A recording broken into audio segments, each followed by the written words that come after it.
출애굽기라고 하면 많은 사람이 먼저 무엇을 떠올릴까요? 모세가 바로 앞에 서는 장면을 떠올릴 것입니다. 10가지 재앙과 유월절, 홍해가 갈라지는 장면도 생각날 것입니다. 그래서 출애굽기를 노예였던 한민족이 애굽에서 탈출하여 자유를 얻은 이야기로 이해하기 쉽습니다. 물론 출애굽기는 분명히 해방의 이야기입니다. 그러나 출애굽기의 중심은 단순한 탈출에 있지 않습니다. 하나님께서 이스라엘을 애굽에서 구원하신 데에는 더 큰 목적이 있었습니다. 그 목적은 하나님께 속한 백성으로 살아가며 하나님을 섬기고 예배하게 하는 것이었습니다. 출애굽기의 핵심을 한 문장으로 말하면 이렇습니다. 하나님은 자기 백성을 속박에서 구원하여 예배하는 공동체로 세우십니다. 출애굽기 처음에서 이스라엘 백성은 애굽의 노예였습니다. 그들은 바로의 명령 아래 강제 노동을 해야 했습니다. 사람이 아니라 노동력으로 취급되었고 자신들의 삶을 스스로 결정할 수 없었습니다. 이스라엘 백성은 고통 가운데 하나님께 부르짖었습니다. 출애굽기 2장은 하나님께서 그들의 신음소리를 들으셨고 아브라함과 이삭과 야곱에게 세운 언약을 기억하셨다고 말합니다. 하나님께서 언약을 기억하셨다는 것은 그동안 잊고 계셨다는 뜻이 아닙니다. 약속을 따라 구원의 행동을 시작하셨다는 뜻입니다. 하나님은 미디안 광야에서 양을 치던 모세를 부르셨습니다. 그리고 말씀하셨습니다. 내가 애굽에 있는 내 백성의 고통을 분명히 보았고 그들이 부르짖는 소리를 들었으며 그들의 근심을 알고 있다. 여기에서 우리는 구원이 어디에서 시작되는지를 봅니다. 구원은 인간의 능력에서 시작되지 않습니다. 하나님께서 고통받는 백성을 보시고 들으시고 아시며 찾아오시는 데서 시작됩니다. 이스라엘이 스스로 애굽을 무너뜨린 것이 아닙니다. 모세의 뛰어난 지도력이 그들을 구원한 것도 아닙니다. 출애굽은 하나님의 은혜와 능력으로 이루어진 구원 사건이었습니다. 그런데 하나님께서 모세를 바로에게 보내실 때 반복해서 하신 말씀이 있습니다. 내 백성을 보내라. 여기까지만 들으면 하나님께서 이스라엘을 자유롭게 살게 하시려는 것처럼 보입니다. 그러나 그 다음 말씀이 중요합니다. 내 백성을 보내라. 그들이 나를 섬길 것이니라. 하나님께서 그들을 구원하신 목적은 아무 주인도 없이 자기 마음대로 살게 하는 데 있지 않았습니다. 바로를 섬기던 백성이 하나님을 섬기는 백성이 되게 하시는 것이었습니다. 애굽에서 이스라엘은 바로를 위해 벽돌을 만들었습니다. 그러나 하나님은 그들을 광야로 불러내어 하나님의 말씀을 듣고 예배하게 하셨습니다. 이것이 성경이 말하는 자유입니다. 성경적 자유는 누구에게도 속하지 않는 상태가 아닙니다. 잘못된 주인에게서 벗어나 참된 주인이신 하나님께 속하는 것입니다. 우리는 자유를 자기 마음대로 사는 것으로 생각하기 쉽습니다. 그러나 하나님을 떠난 자유는 곧 다른 것의 종이 되기 쉽습니다. 돈에 매이고 욕망에 매이고 사람의 인정에 매이고 세상의 기준에 매입니다. 참된 자유는 하나님을 떠나는 데 있지 않습니다. 하나님 안에서 창조된 목적대로 살아가는 데 있습니다. 하나님은 10가지 재앙과 유월절과 홍해 사건을 통해 이스라엘을 애굽에서 구원하셨습니다. 그 과정에서 하나님은 바로와 애굽의 신들이 아무것도 아니라는 사실을 드러내셨습니다. 물이 피로 변하고 흑암이 임하며 애굽의 권세가 무너졌습니다. 하나님은 자연과 역사와 생명의 주권자이심을 나타내셨습니다. 그러나 이 모든 사건의 목적은 단순히 바로를 굴복시키는 데 있지 않았습니다. 하나님의 백성을 하나님께로 돌려놓는 데 있었습니다.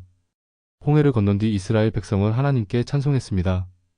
여호와는 나의 힘이요 노래시며 나의 구원이시로다. 구원받은 백성의 첫 반응은 예배였습니다. 애굽에서 나온 백성은 이제 하나님을 찬송하는 백성이 되었습니다. 그러나 홍해를 건넜다고 해서 모든 일이 끝난 것은 아니었습니다.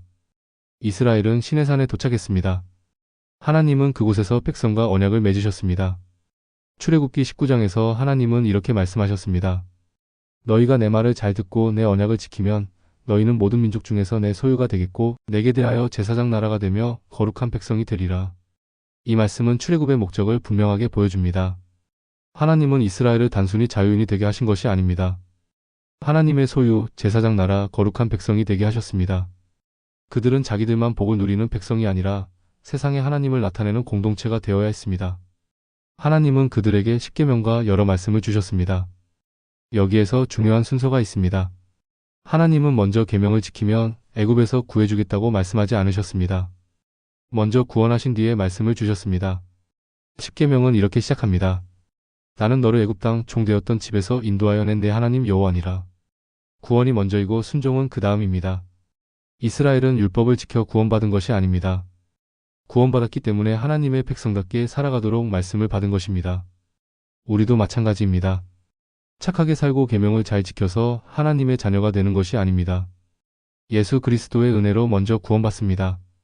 그리고 그 은혜에 감사하여 말씀에 순종합니다. 순종은 구원의 조건이 아니라 구원받은 사람의 열매입니다. 출애굽기 마지막 부분에는 성막 이야기가 길게 나옵니다.